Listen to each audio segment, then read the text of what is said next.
气势蝼蚁，那便用你的气来滋补本座。我叫王耀，一次意外，我重生穿越到了修仙世界。不过还好，在此方天地，一出生我就被这白玉头子所眷顾，从此气运一发不可收拾，挡都挡不住。不过此宝只能预知机缘，还是得自己去寻，自己去把握。我现在能进玉虚山，得亏我脸皮厚，虽然是杂役弟子，不过悄悄告诉你，我有戒指老爷爷，比黑奴还好用。杂役的身份只是一时的。是要第12年，全国昭告，玄天宗开启10年一度的弟子招募大典。凡属赤云王朝之子弟，年岁未满18春秋，无论出身贵贱，无论男女，均有资格参与此次遴选。次日，历时月余的大规模选拔落下帷幕，赤云国共甄选出108名杰出少年，他们将踏入那传说中的仙门。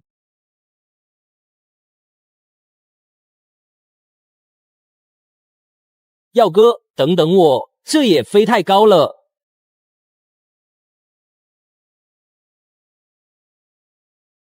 天玄山已至，贫道去请宗门之士下山，各位赤云子弟在此等候，切莫到处走动。妈呀，终于到了，在天上飞的感觉也太刺激了。这就是仙山嘛，好一个钟灵毓秀之地。这天玄山虽表象巍峨壮观，灵气逼人，可细细观之，却是阴气凝之美，犹如乱葬岗岗，分明是大凶之地。耀哥，你看，这明明是三伏天，一到这天玄山却感觉凉飕飕的呢。这修行圣地果然不一般啊！稍微感觉有点不对劲，且让本座来掐指一下。这特么多什么气运？以后诸位就都是同门了，此等缘分不得不珍惜。鄙人张三，祝各位师兄弟师姐妹道途顺利。成仙成个屁！呵，这次选出来的孩子质量都挺高的。小娃娃，无需言谢引入仙门之恩，毕竟我等也不是仙门。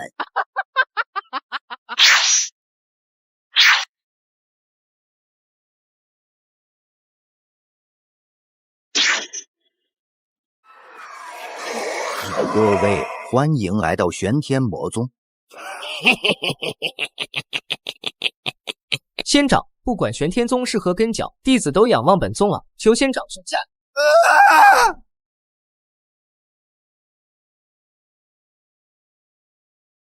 别慌，先找个地方躲起来，一定跟紧我。耀哥，你啥时候力气这么大了？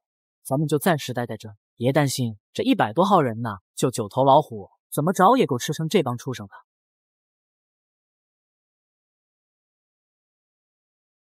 耀哥要拉他们一把嘛，万万不可多管闲事，且记住尊重他人命运。小二，你有点太生猛吧？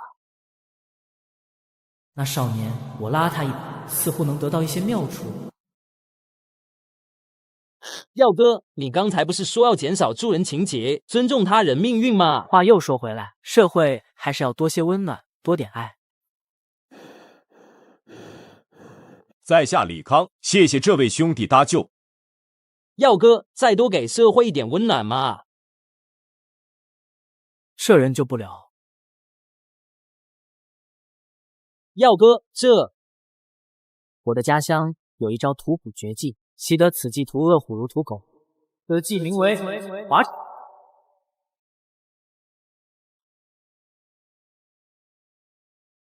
你既然厉害到能杀牢，你为什么之前一直冷眼旁观？你再说一遍，救不了他。现在开始不准再说话。完了，妖道出手了，这下是真的死定了。贫道看到了什么？一个不到15岁的娃儿竟然杀了一头长虎！小鬼，你做了什么？岂不闻天无绝人之路？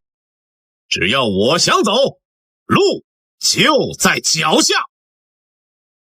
很简单，我成尊不就是了？早岁已知世事艰，仍许飞鸿荡云间。一路寒风深如絮，命海沉浮刻独行。千磨万击心铸铁，殚精竭虑铸一剑。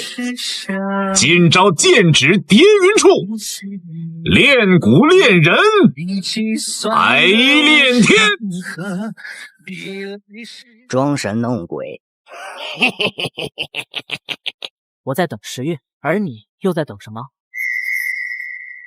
玄天魔宗竟敢行此血迹勾当，今日我便要替天行道。你看，时运，他来了。玄天宗的事你也敢插手？别跟他废话，我们一起上。聒噪！得救了，耀哥，我们得救了。多谢仙长大恩相救。哼，邪修真当该死！你们是哪家的孩子？禀仙长，本座是……我们是赤云国的子弟。我等参加了仙门选拔，却被带入了魔门，如此这般。敢问仙长尊号是？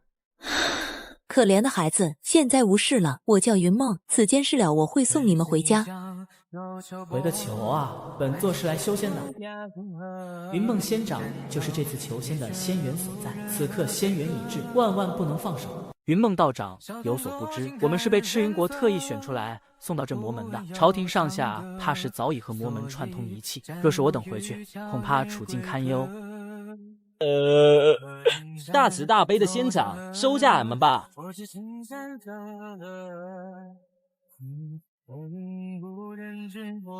我从没招募过弟子，也罢，我带你们回去。不过在此之前，何人敢闯我天玄魔宗？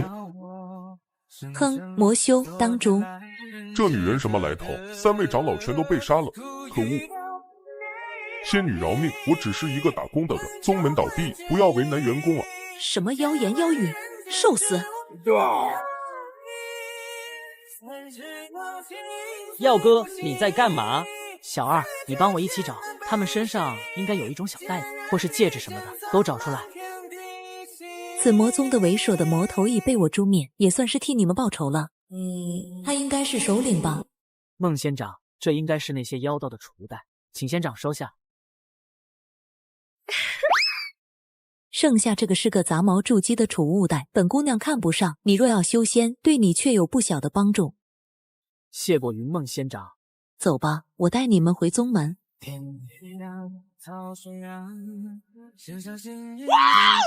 卧槽牛掰！修真界宗门不计其数，多如繁星，我们玉虚山便是其中日月，实力底蕴可是无比的雄厚。修仙界5大顶级宗门，万仙盟5大常任理事宗，我玉虚山便是5绝之一。没想到开局就是如此顶级宗门，看来拜入仙门一事仍有变数啊。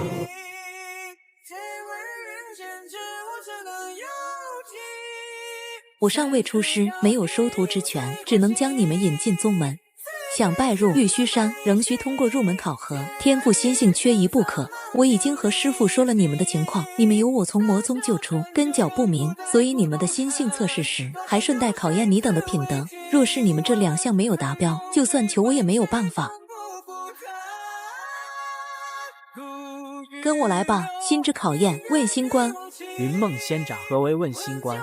简单来说，就是检测你们是不是良善之辈。你们从魔宗而来，若是心怀不轨，便会被这一关淘汰。多的我也不说了，说太多对你们的考核反而不好。问心关一开，你们是没办法说谎话的，无需多想，如实应对即可。玉虚山不收品性恶劣的为恶之辈，你们若是无愧，可登堂入室到我身前。半炷香的时间，诸位，请吧。那我先来打个样。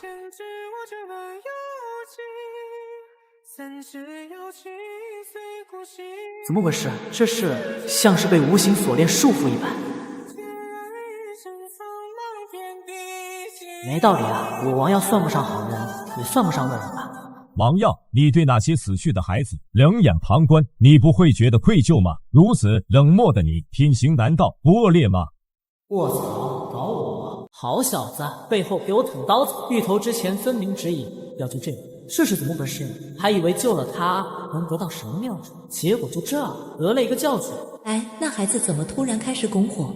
在问心关测试关键时候，此刻又遭他人问责。那个叫王耀的孩子想通过这问心一关，怕是难了。李康，你在狗叫什么？小二，不要浪费时间，准备闯关。可是专心完成测试，不用担心我。耀哥，我相信你，这畜生拦不住你的。小孩子天真，不知大道无情，修道之路步步维艰，差之毫厘便失之仙缘。那名叫王耀的孩子，难上又难。王耀，你就止步于此，给我烂在这里吧！你问我那些孩子在我面前死去，我是否感到愧疚？我问心无愧。你明明就在那里见死不救。呵呵，你怕不是忘了你的命是谁救的？况且他们也死在你的面前，你为何不去救？这跟我有什么关系？你有能力你就应该去救人啊！靠你猴子的，跟我玩能力越大，责任就越大。唉，说到底，本座就不算什么正儿八经的良善人。既然如此，也罢。今日我在魔宗祭坛也是全力以赴，不过，我也的确不是什么良善之辈，说我性格有些恶劣，也并不。哈哈哈！终于承认了自己不是良善之辈了。王耀，我看你还怎么过这问心关？王耀放弃了吗？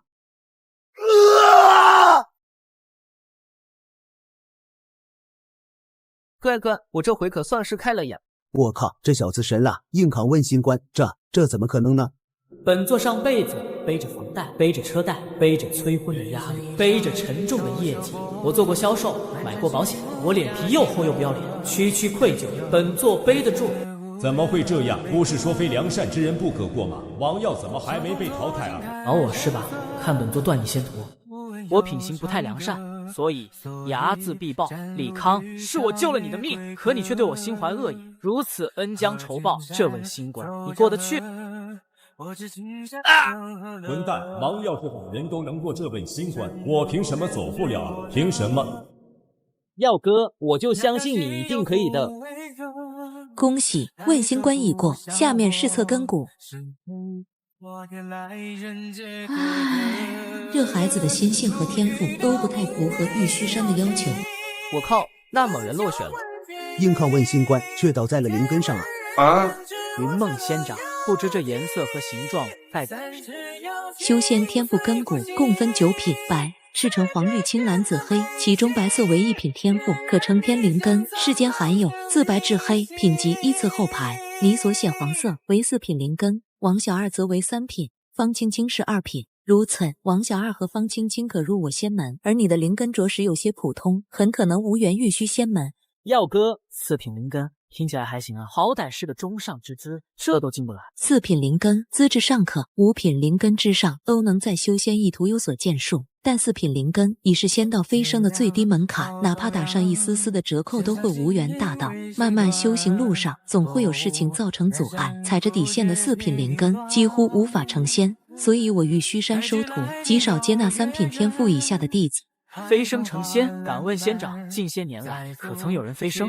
没有，修真界已近万年无人飞升了。不过我玉虚山身为5大顶级仙门之一，当以仙道飞升为目标，不可能飞升的人为什么要收进门内？收进门派打杂吗？若没有这等理想，玉虚山就不配称之为顶级仙门了。此间测试已被升仙堂长老看在眼里，现在就等结果吧。呵，问心有愧还能理直气壮地扛过拷问，这小子倒也有趣。能过问心关，终究说明他不是大恶之徒。不过这问心关本是为了挑出心如稚子、利于修行和培养的孩子，他竟然靠着意志挺过来，这等歪才真是。不过由此可见，这孩子性格倒是无比坚韧。哼，贫道看来简直是偏执，而且看他的根骨似乎过于普通了。淘汰的不看，其余2品、3品、4品各有一个。小云梦带来的这几个孩子还可以了。 2品地灵根的弟子不必多言，那3品的少年亦颇具潜力。灵根色泽橙红，几乎转为赤色。且看他的灵气显化，并非普通的金木火3属性，而是相当罕见的金火木火复合灵根。复合灵根修炼适配功法可自动提升半个品级。此等天赋，练到一脉还缺一些控火的弟子，此子可以考虑破格提拔至内门。无论是丹脉还是去气脉，都可予以栽培。选拔结果已出，通过者王小二、方青青入内门。仙长，你这就念完了，耀哥呢？王耀并未入选，你也不用灰心。4品灵根虽无缘玉虚仙门，但也是修仙的好苗子，我们可以引荐你去其他门派修行。去其他仙门修行，行吧？此处不留爷，自有留爷处嘛。好的本科不比专科差，本座身负逆天气运，何处去不得？30年河东，30年河西，莫欺少年穷。看来本座出了玉虚山，必死无疑啊！我觉得我和玉虚有缘。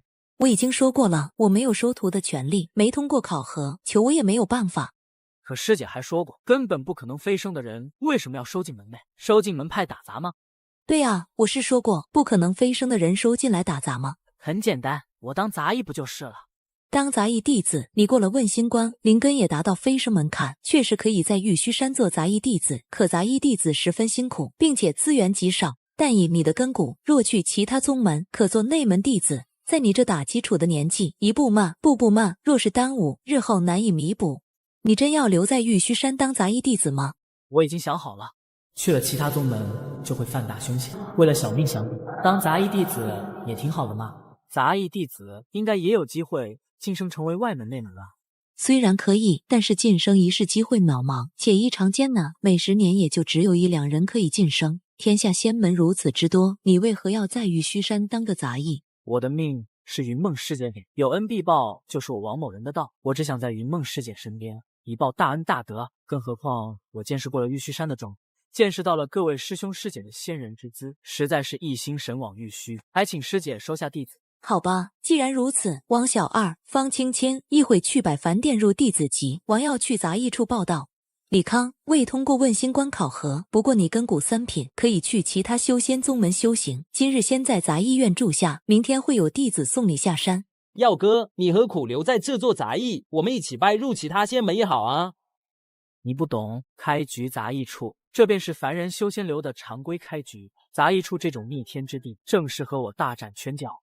是丫头，你不会也坑害我耀哥吧？不会，我知道耀哥救了我的命呢。其实我大概知道李康为什么那么讨厌耀哥。我们县里3个人一起通过了赤云国的选拔，一个是我，另外2个就是李康和他的哥哥。李康父母很早就不在了，被大他3岁的哥哥带大。在那魔门，我们3个站得比较靠前，李康的哥哥就那么被老虎咬死了，所以他知道耀哥可以打死老虎，却没有救他哥哥，才会记恨上耀哥吧。这个畜生害他哥哥的是那些魔宗邪人，他迁怒我耀哥是怎么回事？耀哥，你在杂役处会很辛苦，我有时间就会来看你的。你在内门好好修行，不要分心。你若修炼有成，对我才是最大的帮助。今后你就是玉虚山的杂役弟子了。望儿谨遵玉虚教诲，刻苦修行，至此踏入修仙一途，勤而行之，日有所进。杂役弟子每日需领各种差事，楼后荒地需种绿植。今明2天，你的工作就是将荒地挖出6个树坑。看来云梦师姐说的不错，晋升之事果然机会渺茫。王耀，真是老天有眼啊！听说你是4品灵根被淘汰下来，做杂役的滋味如何？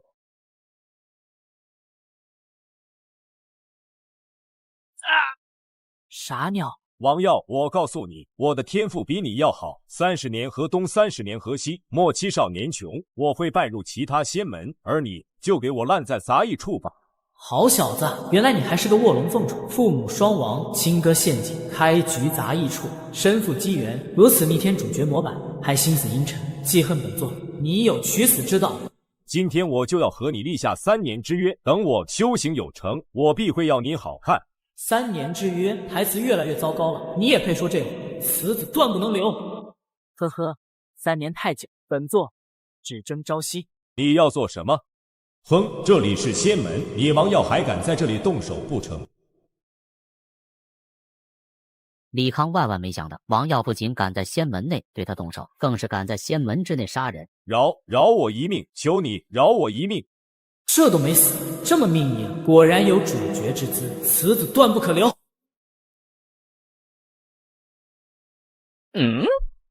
这戒指是你从哪儿得来的？这是我家传的戒指，我给你，我什么都给你，只求你饶我一命。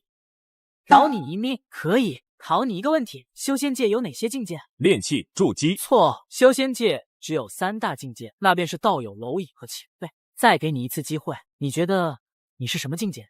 道友。不好意思，你是蝼蚁，呵呵。深呼吸，头晕是正常的。此时的王小二和内门的师兄问了杂役处在什么地方，王小二便匆匆下山而去。他去杂役处，既是找王耀，同时也找李康。下午云梦师姐在场，我不敢动手，这个李康敢欺我耀哥，耀哥心慈手软，不把你放在心上，我王小二可饶不了你，待我给他几10个耳光，让他长长记性。耀哥，哦，小二，你怎么来了？我来教训李康，还没凉透，你要不趁热教训教训？王小二有点懵，他只是一个15岁的孩子，虽然这几天已经见过很多死人物，可王耀亲手杀人的这一幕，还是让他内心狂跳，缓不过神。我帮你挖个坑，把他埋起来，要是被人发现了就完了。你先等我把他抬远一点再埋。算了，你帮我拿着铁锹就好。月光洒下，群星闪耀，虫鸣声、蛙头声、哼歌声融合在一起。王耀正给李康准备着新奖，场景显得异常诡异。这时，却有一道呵斥声打破了这诡异荒诞的画面。你们这2个孩子，这是杀了人，准备埋尸。完了！杀人埋尸被发现了。这位师姐晚上好。你把我当空气吗？这位师姐，何出此言啊？我刚才不是和你打招呼了吗？你那么自然的和我打招呼才不正常，你在干什么？你刚才不是都说了吗？我这是杀了人，正准备埋尸。你这杂役弟子竟敢在玉虚山杀人！我翻遍了玉虚门郭论，咱们宗门没有禁令弟子不准杀人。这人不是我仙门弟子，而是我义父家。此人和我一起参加问心关，我曾救他性命，他却恩将仇报，在问心关上苛责质问我，险些断我仙途，断人财路，如杀人父母，祖人前途更是如此。如此祖道之仇，我杀这忘恩负义之辈，实属天经地义。你这小孩不知大度一些，小年纪就杀人不眨眼，不怕被逐出山门？以德报怨，何以报德？当以德报德，以直报怨。而这人不过一个忘恩负义、以怨报德之辈，实在是死不足惜。至于掩埋尸体，也并非为了隐匿罪行，师弟只是怕这人的臭皮囊脏了咱们玉虚山，这才准备把他埋起。不用挖了，既然是不想这人的尸体脏了咱们玉虚山，我帮你把他给扬了就是。你们是云梦师姐带回来的弟子吧？今天的事我有听说，你就是那个要当杂役弟子的王耀。正是弟子。我叫韩青，在外门授课，云梦师姐托我照顾你一样，你平日做完差事，可来百凡峰外门找我旁听。时间不早了，该回去休息。修仙一始于炼气，气者实乃天地之所运灵书，寓于鸿蒙，化于万物。什么鸿蒙安卓？这书谁出版的？完全看不懂，差点把你给忘了。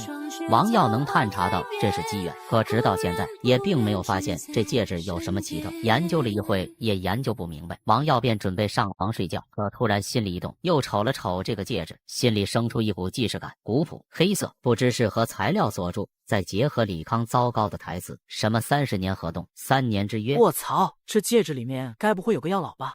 小楚南，你丫的没摸过女人的手是吧？说好一起去网吧开黑的呢，你一个人去什么握手会，也不带上我。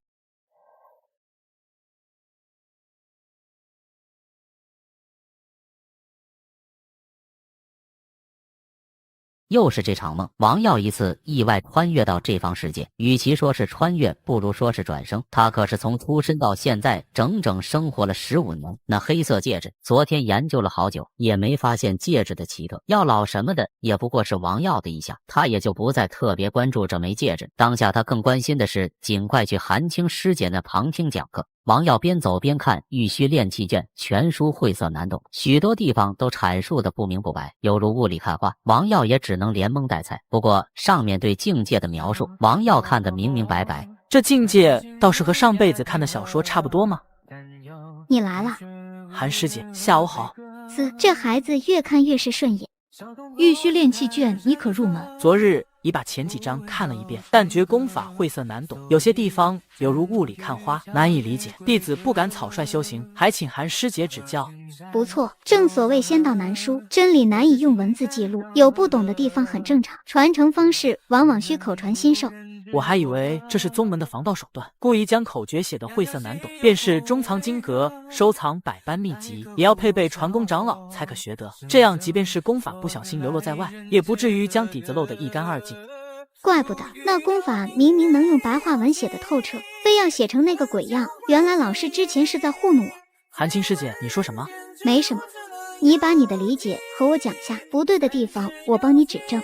王耀点头，把自己对那些古文连猜带蒙的理解给韩青讲了一遍。韩青听着，准备帮王耀指出他理解错误的地方，可越听他的表情越茫然，发现王耀的理解十分正确。就是这样，这些地方我是这么理解的，我觉得也许会有失偏颇，怕错解其中真意的韩青师姐。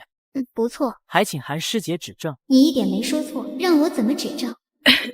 王耀，你悟性不错，对功法理解十分到位，我没什么可指正的地方。这也能行？莫非是我的金手指起作用了？真就卦象好，顺风顺水呗，瞎蒙也能蒙对。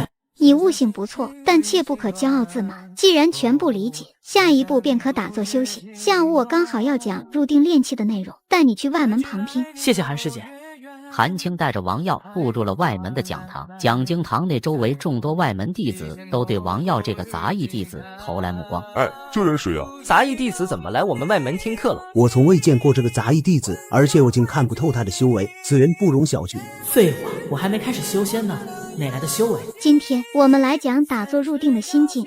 修真之事，勿选以炼气归真。夫气者，便欲诸生于世，凡尘万象，无物不含元气，乃至穷浩苍茫，地坤厚载。韩青滔滔不绝讲了一堆修仙大道，讲道理却是一套又一套的，这让王耀仿佛回到上辈子背诵文言文的苦逼的日子。讲过之后就是实践，一众弟子打坐练气。韩青走到王耀身边，你没入定修炼，刚才我讲的可听得明白？心无旁骛，六根清净，便可入定练气。说的不错，不过你上修行过，须知之易行难。周围不少外门弟子听到了韩青的话，看向王耀的目光有好奇，有不解，甚至还有几人带上了轻蔑。原来他没修行过，根本没有修为，我说怎么看不透他？这杂役弟子什么来头？为什么韩师姐带他来咱们外门旁听？谁知道呢？不过杂役弟子天赋不行，听了也白听，入定这一步就能难住他。嘿嘿，我敢打赌，这杂役弟子这一节课都不一定能入定修行。肃静，韩师姐，这没什么难的，书上写的很详细。既然你说的轻松，我先不教你，你可以自己尝试一下。韩青静静地看着王耀，有着敲打他的意思。和王耀接触了这2天，韩青看王耀那是相当顺眼，可越看他顺眼，韩青就越要对他负责。他眼中的王耀冷静又跳脱，总带着些从容不迫，但相对的就少了一些严肃和敬畏。韩青便是想让王耀体会一下修行不易，这对他未来百利无害。这小子何德何能让韩青师姐如此关照？众人都在嫉妒王耀，殊不知下一秒会出现更为震惊的。不会吧？王耀在芋头的终极气运下顺风顺水，修行起来无比丝滑，只是几个呼吸就已入定了，气息沉稳，似乎融入周围的环境。第一次打坐就入定了。刚开始坐禅修行的初学者一般会心烦意乱，越是想摒弃杂念，越是不得安宁，或是干脆头脑昏沉，直接迷糊过去。像王耀这样一步到位的着实不多，这才引得韩青吃惊。倒是小看了这孩子，常人枯坐，花费无数努力也不可得的清净，他却是发个呆的事。虽然灵根普通，但还真有入定的天赋。韩青手指微微动了一下，王耀就感觉一阵寒气，随后就从入定的状态中退了出来。韩师姐，我刚才是不是成了？还行吧，入定确实说难不难，下一步引气入体才是难点。韩青为了让王耀踏实一些，自然没有表现出对王耀3息入定的行为感到吃惊，可他万万想不到王耀接下来的举动让他再不能淡定了。师姐，引气入体我已经成了。吹牛！我当时用了2、3天才成功，这杂役弟子吹牛都不打草稿吗？这不扯吗？我放屁都没这么快。他以为他是天灵根，5息就成功引气入体的人，我还从没见过。王耀，你刚才应该是错觉。真的，师姐你看。哎，你真的成了！韩青此话一出，外门的小伙伴都惊呆了。怎么可能呢？大概只有天灵根才能对灵气有如此感应，这是放在王耀身上，实在是匪夷所思。瞬间掌握气感，你是怎么做到的？王耀想了想，顺风顺水的运势会达成很多匪夷所思的事情，但其中的缘由只能归功于巧了2字，总不能说自己身怀气运之头吧。我肯定是个修道的天才，师姐。4品灵根是个毛的天才呀！百思不得其解下，韩青发动慧眼，试图看破王耀的深浅。王耀，你学过凡人的内功？没有。那你这一身的内功真气哪来的？就和常人一样，身遇险境，跳下悬崖，大难不死，偶遇机缘，被3个绝世大侠灌过顶之后，就会拥有一身顶级内力。谁呀？谁家常人会被3个绝世大侠灌顶啊？韩青自然是不信这番胡话，但终究知道王耀瞬间引气入体的原因。原来如此，体内有那家真气，便已是有了气感。看着周围弟子疑惑的目光，韩青解释道：凡俗习武之人，武功练到一定境界，可以内生真气，称先天武者。这内家真气便是打通了经脉，便是没有灵根之人亦可感受天地灵气，练到精深，甚至可以武入道。王耀身怀内力，所以感受灵气这一步自然没有门槛，运行法门便可引气入体。众人这才了然，看向王耀震惊的目光逐渐化为心安。只要不是什么天灵根的修炼天才，这帮弟子也就踏实。既然你已经成功引气入体了，下一步就是构筑炼穴。这天地灵气入体即散，修士第一境为炼气期，就是要在丹田构造炼法气血，以炼之法炼化灵气入体。修炼之法几经先人改良，从原本的聚气、凝气到如今的炼气，终于完善。第一次构造气旋更不用着急，炼气不易，气旋易碎，需多尝试，多找感觉。我帮你看功，可指出你失误的地方。有劳师姐。韩青体贴负责的样子，又让不少外门弟子心里很不是滋味。这小子何德何能让韩青师姐如此关照？体内灵气依着王耀的气感和引导，缓缓在丹田汇聚成一个小小的气旋。韩坐的王耀呼吸吐纳不小心急促了几分，丹田处的气旋便立刻不稳了起来，眼看就要崩溃。这时在顺风顺水的影响下，王耀突然觉得鼻子一阵瘙痒，猛地打了个喷嚏。在一旁为王耀看功的韩青叹了口气，打坐入定，要抱元守一，气息稳定，不可妄动。这喷嚏一打，前功尽弃。可事实却并非如此。这口逆天喷嚏一打，王耀身形一震，就是这么一晃，丹田内几乎溃散的炼气法旋境鬼使神差地稳了下来。一个拇指大小的气旋浮于丹田之中，缓缓转动，体内丝丝缕缕的灵气好像找到了主心骨，立刻从经脉周天被炼化至丹田之中。让师姐操心了。不过我好像又成了。你又成了？侥幸而已，都是师姐教的好啊。以韩青的修为，自然可以看透王耀的虚实。心中惊讶之下，他一张高冷玉洁脸再度变成天然呆。多次教习任务，我还从未见过像王耀这样一次成功的。不错。听到韩青对王耀表示了肯定，大部分外门弟子看向王耀的眼光也没有之前那种不屑，反而带上了一些认可。同时也有一两个弟子对王耀的敌视更多。有能力的人自然会得到尊重，但同时亦会招来他人的不。既然你已构建炼气法旋，便可开始修行了。你须知修行最忌1日暴之，10日寒之，不可贪功冒进，须知细水长流。接下来炼化灵气便是水磨功夫，韩青便不再给王耀开小灶。讲堂内所有的弟子都专心致志地打坐修炼。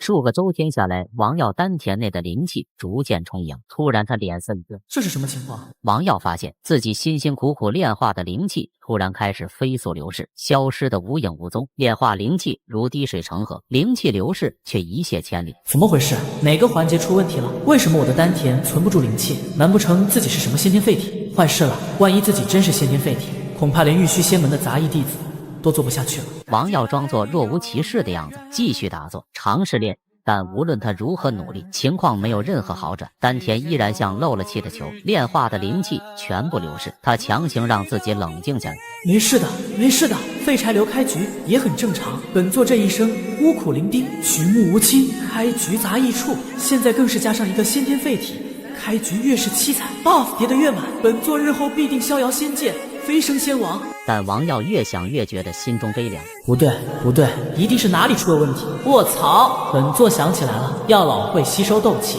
我怎么把这一茬给忘了？这戒指里还真住着一个药老不成？接下炼化灵气之时，王耀将心神聚焦在那戒指上，果然他感受到辛苦炼化的灵气被那戒指吸了进去。戒指窃取灵气十分隐秘，若不是王耀凝神观察，是绝对不会注意到。看来本座并不是先天废体，丹田内收不住灵气的原因，大概是因为戒指里住着一个老灯。先这样吧，总不能现在把戒指丢掉，等回去再做考量。今天就到这里了，多谢师姐授课。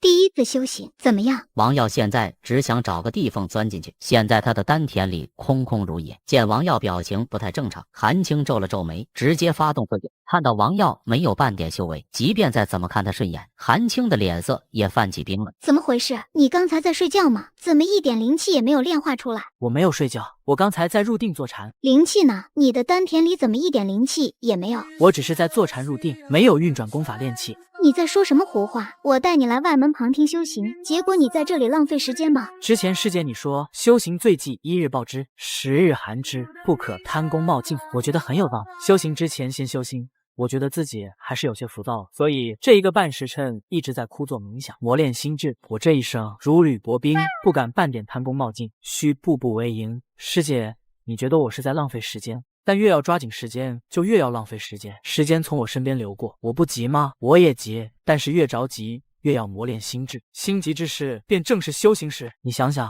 练心都用了2个时辰，将来练气的时候，那就是几个亿的时辰。听懂掌声？这孩子说的话好奇怪呀。不过修行之前先修心，说的倒是有点道理。既然你没有偷懒睡觉就好，你说的对，每个人都有自己的修行节奏，你回去好好修行。王耀顾不上多说什么，和韩青告别后，便急匆匆忙忙地回到宿舍。王耀把戒指扔到床上，随后盘坐在房间的另一角，离那戒指远远地开始修炼。果然，戒指不在身边，我就能好好修炼。本座不是什么先天废体，那这戒指该怎么处理呢？难不成就这么亮，让里面可能存在的老灯继续长眠？这也不是个事。王耀皱着眉思考了半天，终于有了些想法。现在我已经迈入炼气期，有了灵气，可以开箱了。王耀从怀中掏出一个储物袋，正是当时在天玄宗云梦生给他的，将体内不多的灵气注入储物袋中。这应该就是灵石了。药老啊，若是你不能吸收灵石的灵气，便是你命有此劫，我也只好将你藏在茅坑，让你先继续长眠了。有用，看来老灯可以吸收灵石活过来。半个时辰后，他脸色就从兴奋变成了难看。这样下去，不知道要吞多少灵石。若是超过500块，药老，那就是你命有此劫了。我也只好将你藏在茅坑，让你先继续长眠了。第498、499、500。终于在王耀撒到第500块的时候，他继续扔第501块。没办法，沉没成本太大，现在放弃之前的所有投入都打了水漂。直到580块的时候，戒指终于有了反。姐，大梦一场3000载，是谁唤醒了老祖？阁下可是药老？药老？什么药老？老祖名为玉小刚。我屌你个耶！为什么这戒指里会钻出来一个玉小刚啊？黄刻600块灵石，结果召唤出这么一个货。这老灯刚出来就节节怪笑，8成是个老魔，说不定这老东西还会夺舍我。想到这里，王耀急忙赶查气运卦象，得知此机缘确实没有厄运，王耀这才放下心来。姐，一个灵气期的小子，既然你唤醒了我，那就送佛送到西，让本座。原来本座只剩一丝残魂，此生了无趣。因为是残魂，所以夺舍失败了。这老灯心怀不轨，果然不是善茬。王耀脸上一阵阴晴不定，他想了想，拿起戒指朝茅厕走近。他准备把戒指丢进茅坑里。你要干嘛？装出一副了无生趣的样子，就想接过刚才的事。老灯，你刚才是想夺舍我吧？送佛送到西，好啊，我这就送你去使，镇压在茅坑里，永不见天日吧。本座已是一丝残魂，此生已尽，无法夺舍重生。那你就乖乖去使。等等，你个小小的杂役弟子，修道艰难，你想不想继承本座衣钵？王耀把戒指老灯唤醒，自然是有这种想法，但现在戒指里住着陈年老魔，明显一身反骨，说不定哪天就会反噬，必须得治一治他。不想，我现在只想将你镇压茅坑，不见天日。不想，你这庶子可知老祖身份？老祖巅峰时乃大成老祖，收你为徒是你的荣幸。大成老祖又如何？老东西，你难道不知30年河东，30年河西？落毛的凤凰不如鸡，更何况你是魔门之人吧？本座乃正道弟子，岂能与你同流合污？你怎么知道老祖是魔门之人？这个小子似乎早早就知道本座藏在戒指，更是一眼能断定本座是魔道之人。此子看起来不简单啊！而王耀听到这句反问，又被笑道，就好像上辈子一个广西老表一脸不解地问自己：你怎么激到我系广西的你？谁家好人一上场就节节怪笑？此灯看起来不太聪明，魔门之人奸诈无耻，断不可信。若要我放过你，你要答应我一件事。什么事？立下天道誓言，我要你认我为主。我呸！不可能，我乃大成老祖，岂能认你为主？行，那您老走好。等等，我真的可以传你衣钵，小子。你不用担心老祖会对你不利，我愿立天道誓言，收你为徒，只期有朝一日你能助我补全魂魄，重铸身躯，拜你为师？我不会拜你为师，只学艺不拜师，而且天道誓言也要由我来拟定。王耀一字一句拟定天道誓言，什么必须倾囊相授，不得藏私，鞠躬尽瘁，不得加害王耀，一切以王耀的利益为主，并且考虑到多种情况前提，篇幅极长，誓言更是十分严酷。小子，你这哪里是学艺，这还是收我做奴隶啊！这根本就是不平等条约吧？老祖要答应你，岂不是找了个活地？你做梦，不可能！本座绝不同意。那好吧。小子，老祖同意了，但你必须拜我为师，只学艺不拜师不行，不然老祖凭什么倾囊相授为你考虑？不然你就扔吧，扔进去永不见天日，老祖我也认了。话都说到这份上了，王耀知道再打压下去也没什么用，其他条约如果成立，拜师什么的不过是面子浮云，但这老登明显十分注重这层传承关系，可拜玉小刚为师，王耀心里多少有些难以接受。怎么小小年纪就将正邪看得这么重？本座是魔修就拜不得，魔不魔门的无所谓，主要你是玉小刚啊！若你信仰，我一定带头就拜。偏偏你叫玉小刚，本座怎么了？他这时才察觉到，王耀好像不是歧视他魔门身份，而是歧视他的名字。要不然你改个名吧。玉小刚最终也没有改名。好吧，我同意拜师。刚师傅，天道誓约已成，从此你便是老祖的徒弟了。你要敬我如父。敬你如父？说什么梦话呢？刚子，你叫我什么？刚子啊，你不玉小刚吗？有何不妥？小崽子，老祖我是你师傅。此一时彼一时，天道誓言已立。若是之前，你自然是玉老；现在吗？你就是个老妪。欺师灭祖，欺师灭祖啊！你这样不管伦理纲常的庶子，还是正道玄门的弟子？姐，我这不就入了您的门下吗？好小子！可天道誓言已立，不管如何，他都要对王耀传道解惑，倾囊相授。还真别说，你这翻脸不认人的样子，倒是挺有我魔宗风范，挺合老祖胃口。小子，你是教王耀，从今往后，老祖我将带你修行，传你一身衣钵。玄幻三大卦系统重生，随身老登，如今得此卧龙，果然如卦象所示，顺风顺水，龙跃于渊。老头，我要是遇到危险，你能附身代打吗？代打？老祖就剩一丝残魂，神魂不全，也无法力，根本不能附身。那你有一伙吗？一伙？什么一伙？咱俩现在不就是一伙的吗？你一把年纪就不要卖萌了好吗？那功法呢？有没有什么仙品功法传授给我？他是残魂，关于过去的记忆很多都已遗失，哪里还记得什么功法？修仙百艺呢？修仙百艺，老祖我那时候只有修仙四艺，丹气镇符。这老货落伍了呀，丹气镇符也行，如今这也是四大主流。老祖我原来自然是四艺大宗师，如今这些技法都想不起来了。老头，你耍我？功法记不起来，修仙四艺也忘了。我乃大成老祖，高屋建瓴，指点你修行还是绰绰有余。理论大师呗，某种程度上说，很符合你刚子人设。把你的炼气功法给老祖过眼，为师对这就指点你修行。老祖我看不懂，炼气期的功法你看不懂，如今的文字和老祖当年大不相同啊！老祖我不认识。我尼玛，别人家的随身老头传功法送你，自己召唤出的老登青毛眉还是个文盲。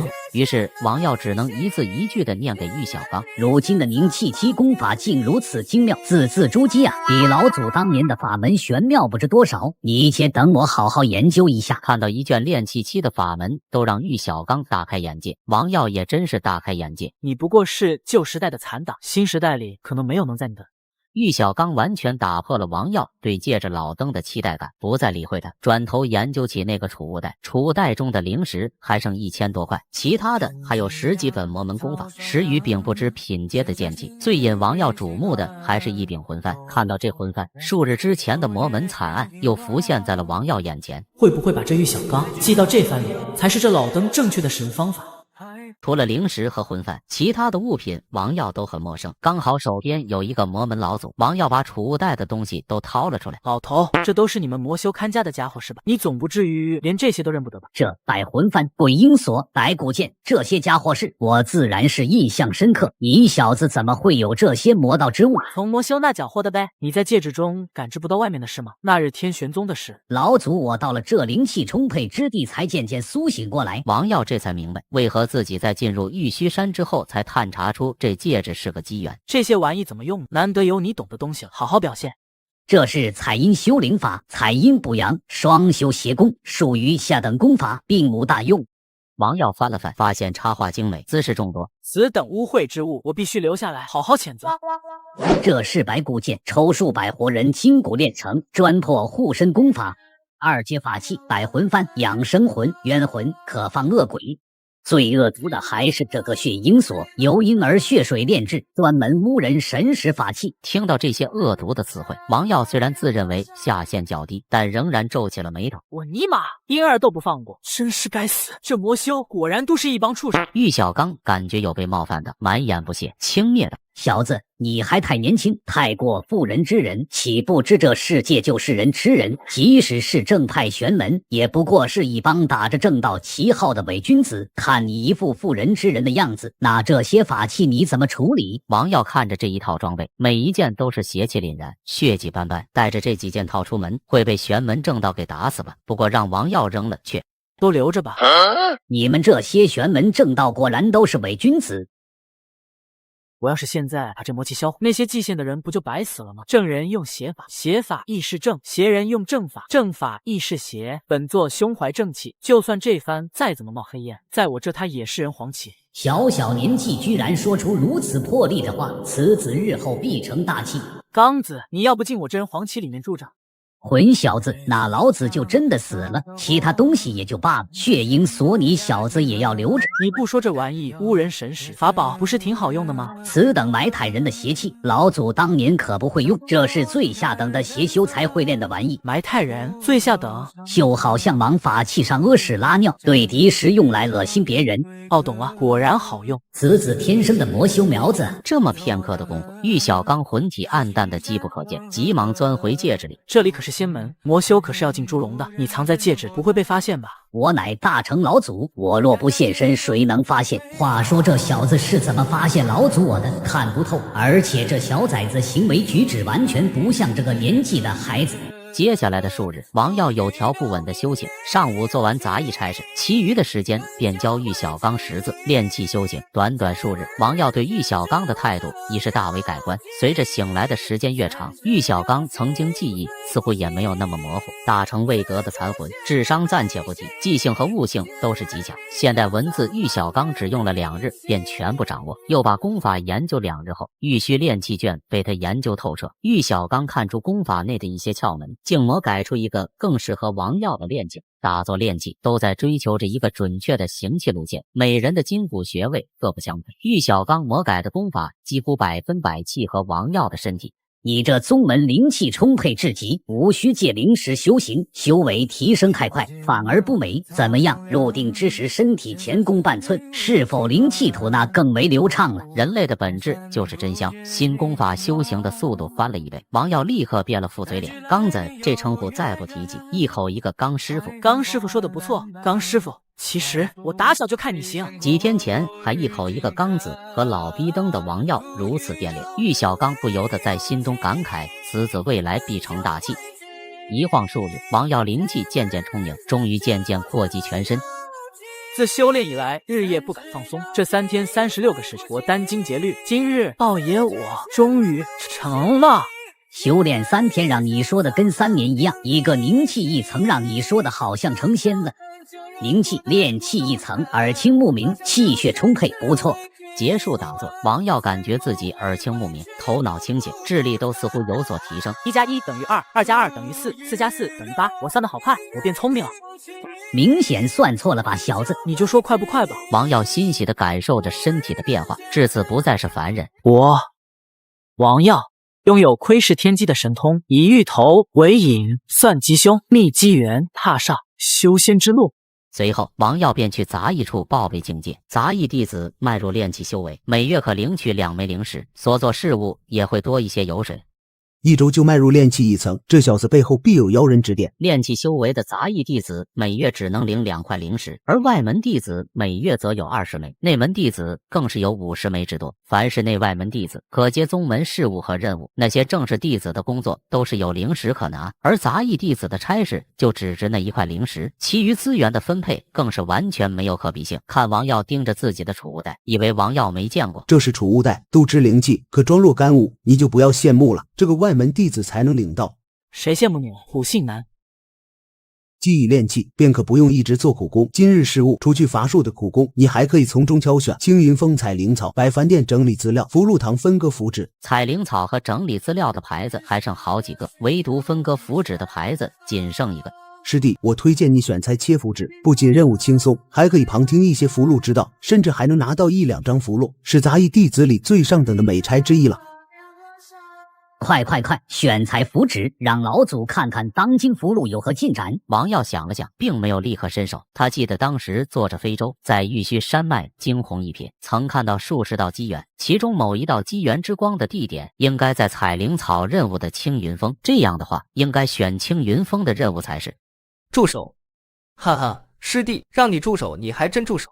这最后一个采符纸的名额，手快有，手慢无啊！小子，这能人干他！干鸡毛啊！王耀本来就不想去接采符纸的任务，不过王耀下意识地打量了一眼那截胡任务的杂役弟子，随后一愣，只见那选采符事务的弟子在拿起牌子之后，头顶竟冒出了丝丝缕缕的黑烟。你真要选这个采符纸的任务？哎呀，师弟啊，多说无用，要怪就怪你太犹豫。就算你再怎么求我，采符纸的任务我也不会让给你的，哈哈哈哈！牛的，这不是上胆的找死吗？算了，命该如此，我选采灵草。小子，你怂什么？干他！给老祖干他！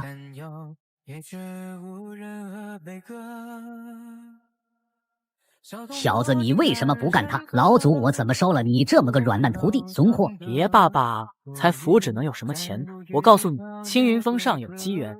笑死个人！真要有机缘，能轮得到你一个炼气一层？你有没有听说过吸引力法则？你相信什么，就会吸引什么，最后便会得到什么。越是相信，就越会提升自己内心的能量，能量越大，越能吸引成功。听懂掌声？老祖，我曾经领悟的法则，2只手都数不过来。博览众法，什么吸引力法则，闻所未闻。那是你孤陋寡闻，没文化。毕竟你是个文盲，很难有文化啊。庶子胡说八道，我乃大成老祖。玉小刚不满的咆哮，王耀懒得去听。这老头翻来覆去就会那一句，连脏话都不会说几句。身为魔修，素质明显有待降低。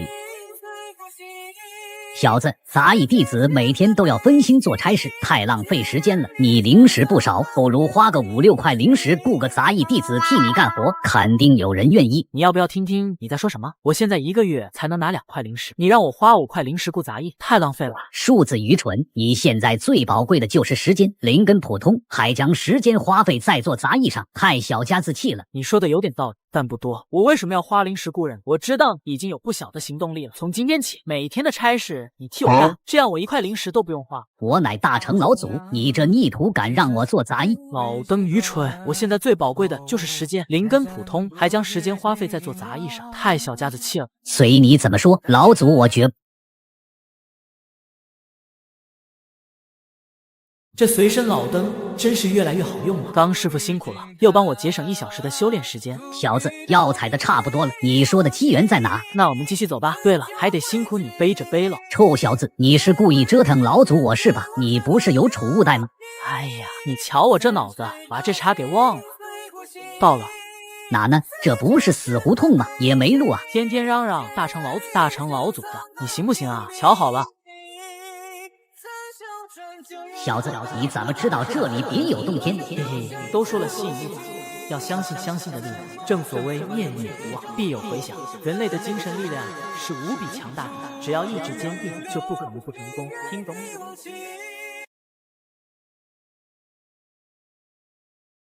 等等，这是。余不喜大道争锋，只爱种植垂钓，品茶作画。此处暗含道蕴，余在此感悟，画到49日，终至小成，留下一画道传承。玉虚山有缘弟子可得。传承真有机缘不成？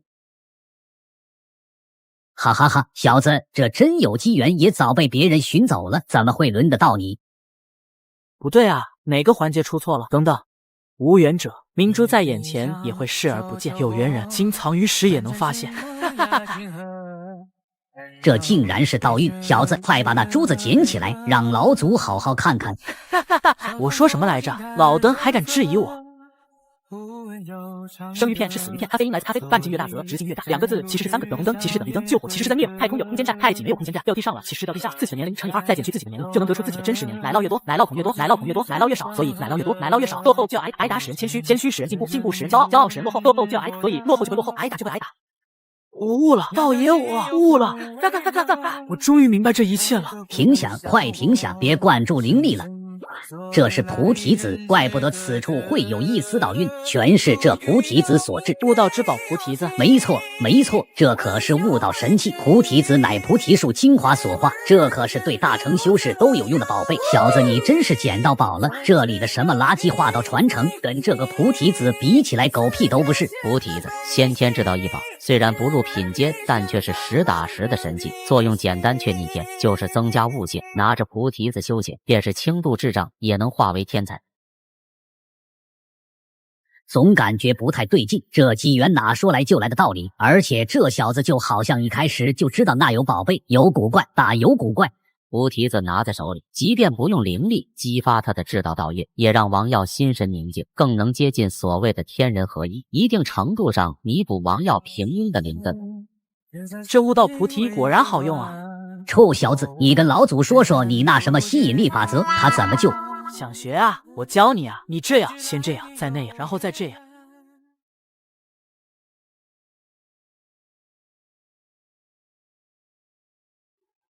王师弟，你昨天没选裁剪符纸，实在是塞翁失马焉知非福。师兄何出此言？昨日去福禄堂的杂役弟子死了3个，福禄堂执事正在研究一种丹火符，希望能以符炼丹。之前研发了1、2阶符箓都没什么问题，可昨日开创的3阶丹火符却发生了重大事故，刚画好的符箓当场就炸了，受伤的弟子不计其数。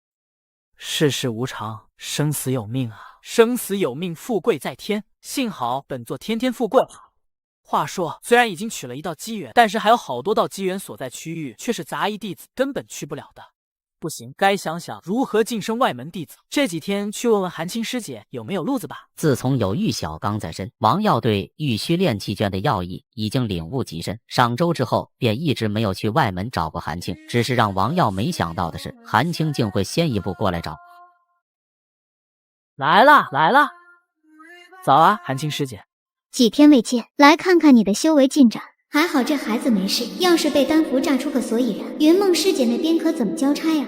你已经炼气一层，果然还是被发现了。哎呀，侥幸而已。修炼一途哪有什么侥幸？想必你应是颇为努力。不错，最主要的还是我的努力。我这一生如履薄冰，加入仙门之后不敢有半分松懈，睡得比狗晚，起得比鸡早，每时每刻都在努力，无时无刻不在勤奋。我相信这世界上有2种天才，一种是忍术型的天才，而另一种就是我这样努力型的天才。我呸！狗屎，都是靠老祖魔改的功法才能提速。韩青不知此中关节，顿时被唬住，心里颇为欣慰之感。如此努力上进的孩子，也不枉自己用心关照。王耀，你应该想从杂役弟子晋升至外门吧？我可太想了，只是师弟看门规里并未写晋升内外门的法则，莫不是修为达到一定境界便可晋升？玉虚仙门分内门、外门、杂役，并不是你以为的那般随着年限就可以晋升。外门金丹弟子一抓一大把，便是修为再高，也不会从外门晋升到内门，一直到元婴期，还可成宗门执事。卧槽，这有点坑爹啊！也就是说，我就算金丹了，也是个杂役。哼，那倒不会。杂役弟子入门10年内筑基，可入玉清宫就职进修。玉清宫。听韩青解释了一番，玉清宫是玉虚山在外的分坛，享受的资源尚且不如正常外门。懂了，一本大学也有专科分校区。什么是一本大学？没事，师姐你继续讲。无论是杂役升外门，还是外门升内门，需符合3个条件：一、修仙百艺有一项天赋得到宗门认证；二、斗法之能达到同届弟子一流水准；三、对宗门有重大贡献。这3个条件对于正常弟子来说确实太过艰难，但对本座来说只能说还行吧。不过这第3点，重大贡献，不知道上交一个大成魔修残魂算不算重大贡献？师姐，这3个条件确实艰难。正常晋升确实艰难，但若是有人举荐，3个条件满足一项即可晋升。师姐的意思是，我手里就有一个举荐名额。若说正常晋升就像考研，那韩青的这个举荐名额无疑就是保研了。此名额一般都是用在外门升内门，但云梦师姐对我有恩，她托我照顾你，我定不负所托。你倒是好运气，能和云梦师姐结个缘。云梦师姐引我入门是我的运气，韩师姐的知遇之恩也是我的福分。小子，你最好能一碗水端平。既然你的修行已经走上正轨，明天我带你去藏经阁，你可先看看自己适合修仙百艺的哪一种。修仙百艺有一专精，再加我的举荐，可入外门。谢韩青师姐。韩师姐，您手中的推荐名额，还请对江河关照1、2。师姐的修为卡在金丹初期许久了吧？这2瓶5行净灵丹有助于破境。师姐笑呢？临江山灵丹你且收回，推荐名额我已有安排，林师弟请回吧。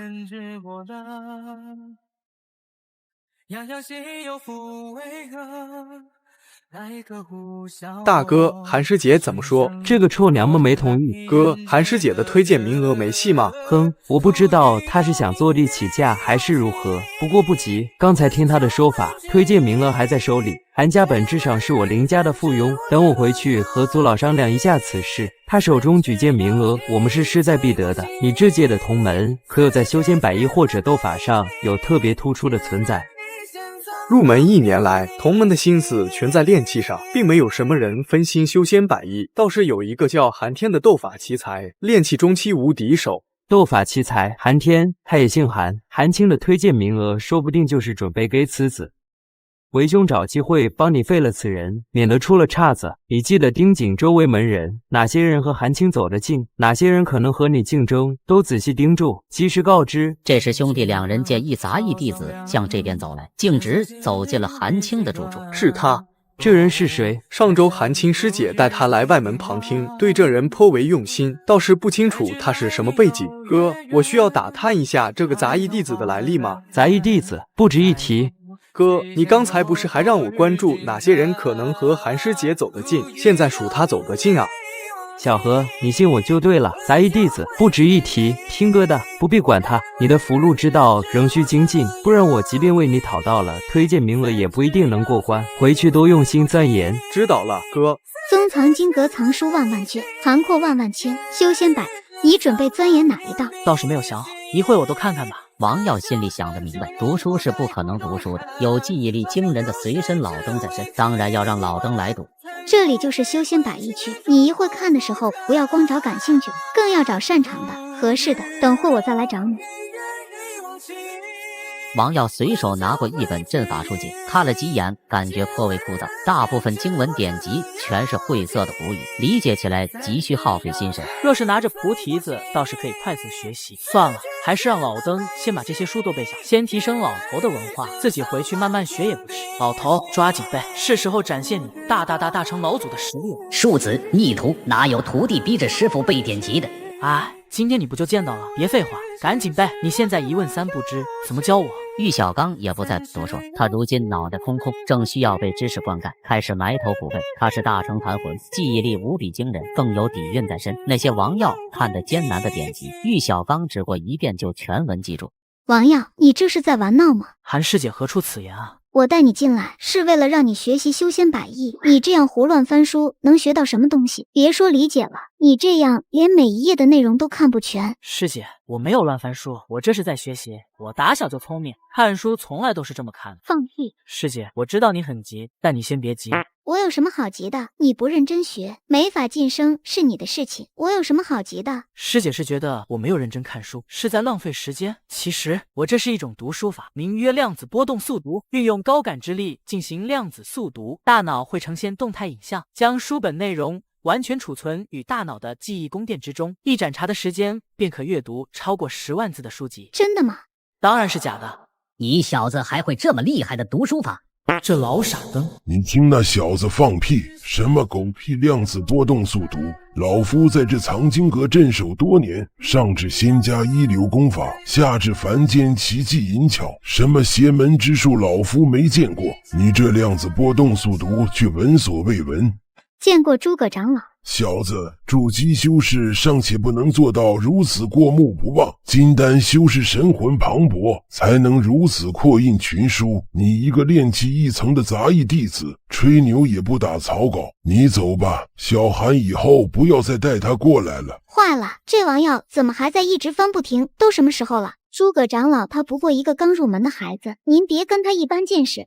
不必多言，老夫最厌恶的就是不尊重知识之人，不要替此子求情了，朽木不可雕也。听到诸葛长老说王耀是朽木，韩青心里微微不喜，但也不好再多说什么。诸葛长老语气坚定，他一个内门弟子，在长老面前能有什么薄面？看来以后没法带王耀来藏经阁了。这小子总喜欢说胡话，这次的事情让他长个教训，得好好教一教他。他想看什么书，以后自己带给他吧。诸葛长老莫要怪罪，韩青这就带王耀离开。可王耀直到现在手里还在不停的翻书，心平气和，气定神闲，好像把传功长老当空气。这时又换了一本继续翻。好小子，还在这胡闹！老夫的话真是半点听不进去，根本不把我放在眼里。长老误会了，弟子读书一向心无旁骛。别胡闹了。女人，让本座先装个逼。还敢嘴硬？既然你说你在学习，我倒要听听你说的量子速读是如何修行的。长老说的不错，量子波动速读只不过是弟子的玩笑之言。玩笑之言？藏经阁岂是你的玩闹之地？我知道你很急，但你先别急。量子速读是玩笑之言，但弟子确实有过目不忘的本领。这110本书，弟子已用心记下。长老若是不信，不如考考弟子。好小子，真是死鸭子嘴硬！老夫在藏经阁守了多年，这些书早已烂熟于心。既然你口出狂言，我便考考你。丹药论第3章，丹火之理是之为何？说啊，刚师傅你快开金口。等等，我知道你很急，但你先别急。老祖我刚才记得太多了，有些耗费心神，一时想不起来。你让老祖想想。搞得没谱，关键时刻掉链子。欲成仙，先拜天。天上宫阙有神仙。成仙道，道3000，毁人道，灭人间。炼仙蛊，宿命天。剑斩太白，犹定仙。半生清醒，半生癫。半生执拗，半生癫。万我负，九转路。半句阳，灭星宿。天欲灭我，我灭天。水到魔尊，不是仙。光阴有路，红莲柱。天外道魔寻香路，大爱故交有乐土。春秋蝉鸣开前路，五生骨肉骨相连。长生天无长生仙，无悔魔心照世间。练不练人，爱练天。最后清清晰晰。小子，你在干嘛？叽里呱啦的说些什么东西？这孩子神神叨叨的说什么？丹药论是炼之道，我不由得有感而发。别废话了，快滚！你看又急，倘若我要是记得呢？哈哈，你要是真的记得，以后不用小韩带你过来。藏经阁一层修仙100亿的书，你随便看。王耀会心一笑，玉小刚已在心中将答案告诉他，要不然还得念几首诗拖一下。丹药论第3章，丹火之理，当依草药之习。随着王耀流利的马卡巴卡，诸葛长老愣住，这小子竟真的记得。法隐之术第5节，这个啊，以法凝电，以电感。草木纲第7章。片刻后，诸葛长老震惊地看着王耀，韩青那张高冷的脸也变成了天然呆。诸葛长老已经考了王耀20本典籍，王耀竟真的一字不差，全都记得。没想到炼气期的王耀竟有如此异能，过目不忘，这是金丹修士才有的能力。你小子还真没说谎，真的一直在学。放你娘的屁！是老祖我在学。诸葛长老到底是大修士，很快回过神来。过目不忘虽说罕见，但在玉虚仙门这种妖孽横出的顶级大宗，也不算惊世骇俗。马马虎虎吧，过目不忘确实是种本领。老夫承认你没在这胡闹，但你这么走马观花，光记住了有什么用？不如好好钻研一本。只是记住没有用，你更应该看看自己对哪一种道更感悟，用心去学习一道。像你这样囫囵吞枣，终究是虚妄。弟子其实就这么看一遍，就已经有所理解了。放屁！经文典籍晦涩难懂，便是苦心钻研者都需我等传功长老指点。你要是这么快能理解，老夫算你厉害。算我厉害是什么鬼？见王耀和韩青都一脸古怪地看着自己，试图挽回面子。这样，小子，你看的不都是丹气镇服4项吗？若你真的是有某一道的绝人天赋，老夫送你一组对应的3阶法器，足够你用到金丹期。弟子这4项里对丹之一道感悟最深，还请长老提问。好，若你真对丹道悟性逆天，老夫就送你一套丹炉鼎器。你且说一下对丹法初级的感悟和理解。快，刚师傅快教我。好啊，竟真的是一个丹道奇才，非常不错的丹道天赋。老夫不食言，3阶丹鼎器具送你了，丹宝送奇才，也算是一桩美谈。王耀接过法宝，丹香扑鼻而来，显然是不可多得的炼丹佳器。这本是诸葛长老要送给自己大徒弟，不过爱才之心一起，送给王耀倒也无妨。小子运气不错，这套炼丹鼎炉对你来说相当奢侈，快收起来。多谢诸葛长老，不过炼丹炼器不分家。其实弟子在气道上也颇有心得，丹宝器宝送奇才，不更是一桩美谈。3000大道能在一项上有顶级天赋已是大幸，炼丹与炼器岂能如此简单兼顾？不过若你在气道上的天赋真能让老夫满意，这道3阶火炼符老夫也赐予你。还请长老提问。那真金炼灵诀，刚师傅教我。好小子，老夫还是小看你了，没想到竟在丹气2道上都有如此顶级天赋。这3阶炼火符，这是诸葛长老要送给自己2徒弟的，此时也给王耀掏了出来。长老，我一看这3阶宝符，忽然觉得自己在符箓之道上也有些浅见。丹宝、器宝、符宝送奇才，这更是一桩美谈。还请长老出题。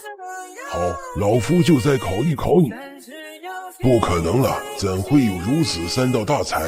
诸葛长老也是个实在人，虽然心中震惊茫然，还是掏出了一套3阶伏笔纸墨。掏出这套符宝，诸葛长老心中有些郁闷，自己最疼爱的小徒弟的礼物也没了。长老，其实吧，弟子在阵法上也略懂1、2，丹宝、器宝、符宝、镇宝送奇才，这更是一桩美谈啊！请长老提问吧。你小子到我这进货来了，连最难学的阵法都不可思议，4道奇才呀！王耀这么一耍剑，丹气阵符4套家伙是算是配齐了。这诸葛长老还真大气。刚师傅，你对话道、琴道、机关道之类可有了解？小子，差不多行了。琴棋书画和机关老祖可不会了，你都快把人家薅秃噜皮了。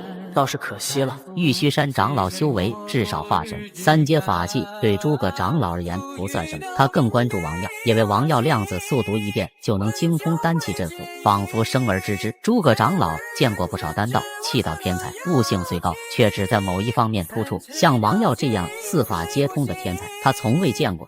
妖孽，此子恐怖如斯。这小子无论怎么看都平平无奇，怎么竟会有4道顶级的天赋，实在是离谱。很简单，我是一个修道的天才。你是个屁！王耀表现得仿佛生而知之，但诸葛长老眼神突然一变，心中生出怀疑，如此妖孽之人，或许并非天才，而是被某个老怪夺舍。诸葛长老凝视着王耀，心中波澜起伏。这少年的丹气符阵4道天赋齐聚，堪称妖孽中的妖孽，甚至罕见的天灵根也未必有他这般慧根。他心中震惊，但很快警觉起来。回想刚才的问答，王耀对丹气符阵的理解固然深刻，但某些地方思路却显得古板落后。难道王耀并非天才，而是被某位古老修士夺舍了？搜魂之术对修士忌讳甚深，不仅会引起修士的极大反感，并且会对被施术者的神魂造成极大的损伤。诸葛长老不可能因为自己的一丝怀疑就毁了这么一个好苗子，他只是用手段检测了一番王耀的灵魂，并没有发现王耀有什么异常。好，虽然灵根平庸，但悟性极佳，未来必有一番作为。若不是站队问题，老夫都想收你为徒了。可惜啊！小韩，你那里有举荐名额吧？这小子一定要提拔到内门。逢杂役弟子直接晋升为内门。韩青心中一惊，但想到王耀有4道顶级天赋，仅外门却是屈才。好了，藏经阁关门的时间已经到了，今天先回去吧。什么时候想来看书便直接过来。小王耀，虽然你在修仙4艺上天赋极高，但还要记得修仙100艺皆为外道。我等修士主要的还是提升仙道修为，修艺不修仙，一切皆是空。长老说的是。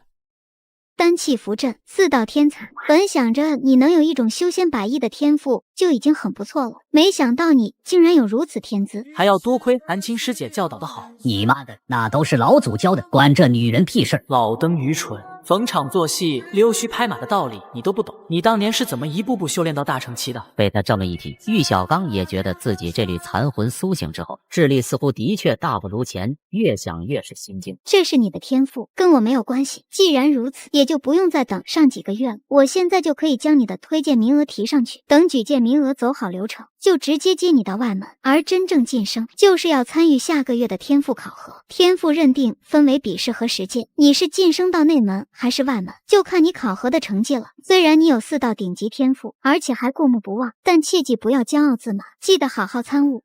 这个自然。